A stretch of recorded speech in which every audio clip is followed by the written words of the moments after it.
or we did that course, and then after that we did the practical. So as we were doing the course and all these practical, so my love for farming actually started there.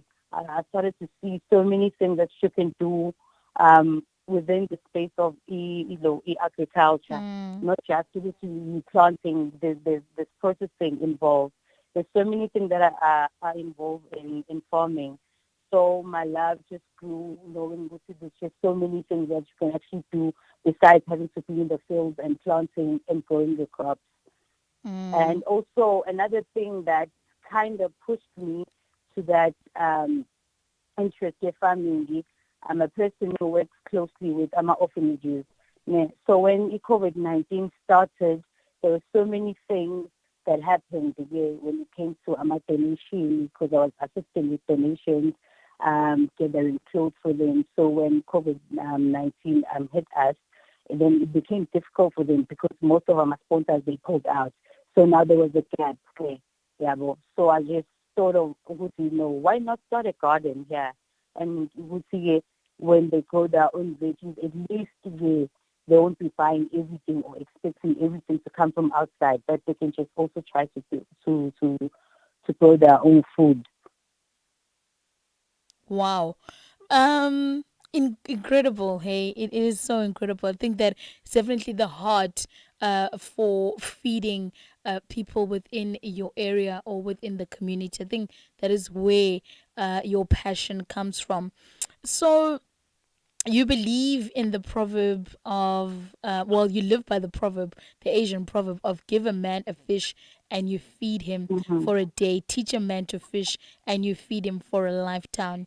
So how have you ensured that this proverb becomes practical in terms of the community that you find yourself in? Okay. For me, I have started classes Mm. for the kids. Yeah. So we have special events that I have with them and special programs that I run with them monthly. Wow. So basically, we teach them the process of actually growing your seed to a seedling and transplanting it to give you a produce. So that's the program that I currently have. That's in line with with the thing that you just shared. Mm. Now, in within starting, your own business in a sense, and also feeding scheme, what have been the difficulties and some of the times where you felt like, wow, sure, why did I even start this? I don't know. I don't know if there were ever those times. I'm assuming that there might have been. How have you overcome, the down times, the times where you're thinking, sure, how did I even get here? Yeah. For me, in all honesty, I think what has kept me or Mm. still keeping me here is the love that I have for it. I think besides having the love, your guys, is Mm. really hard. Like it's hard. Like when it comes to finances, because there's so many things that are required when you like have a farm or have a space that you plant the crops in. So Mm. many things like labor, fertilizers, seeds.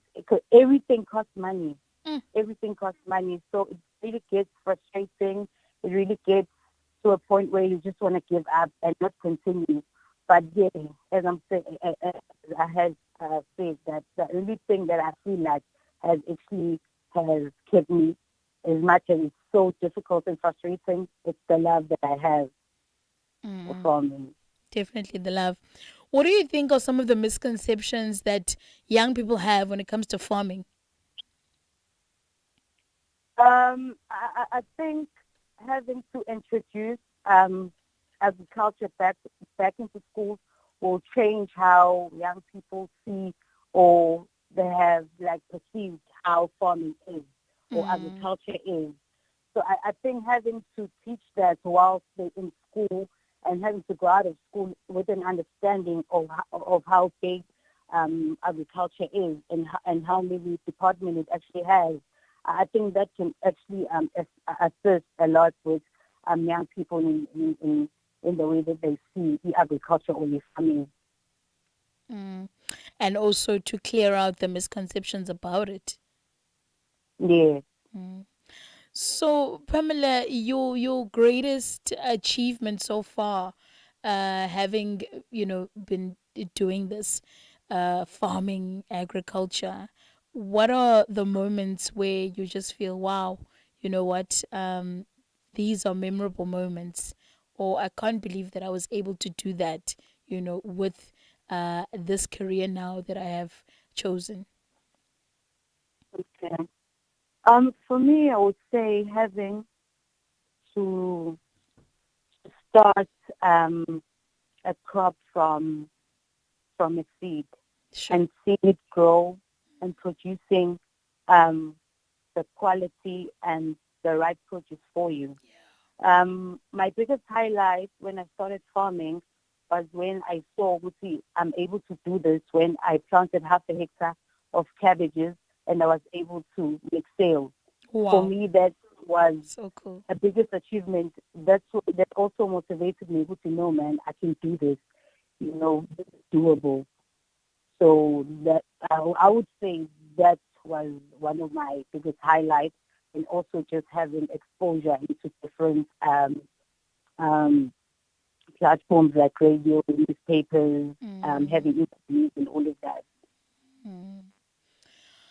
Pamela, what do you hope to achieve, through agriculture, through farming?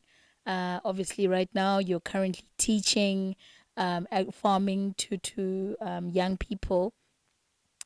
So, just in future, how do you see yourself growing within this sector? Okay. Besides me having to own hectares and Ah, hectares of blend. land, for me, it would be really opening a school that's based on just agriculture and farming. Mm, Taking them in from a young age and growing them, mentoring them, and allowing them to explore whatever department they want to go into the agriculture. that's so awesome. Incredible. And you spoke about land now, that you want to own hectares and hectares of land. So, you know the saying that a lot of people would say when people say, "Oh no, we want land," young people want Mm, land, and so on and so forth. And then other people would say, "Oh no, what are you going to do with the land? You don't even know, what to do with the land." So, do you feel that it is a skill that is teachable? Agriculture, farming. Is it something that one can learn through viewing another person? And yeah, through getting the materials that are required. I mean, you've gone through a program such as the one that you mentioned, the Momentum Women in Farming program. So how can you basically speak into that if there are opportunities such as the Momentum one, go for it, because it will give you um everything that you need, all the skills that you need in order for you to go into the world of farming or agriculture. um, I would say, especially to the youth, is to grab um, any opportunity at this stage, because Mm, as you do see, there's a lack of jobs. There's a lack of so many things. And what's left is for us to have a solution. And mm, without us, there is no solution. So I would say they should grab any opportunities that come on their doorstep. mm, Um, for example, like my one that I grabbed, it has taught me a lot about business. I never knew anything about business, but it has now taught me about business. It has taught me how to work in a group. It has taught me how to work with other people. It has taught me to get out of the cocoon and be able to be with other people and network, and allowing myself to actually learn more and mm. wanting more. Yes. Yeah, excellent.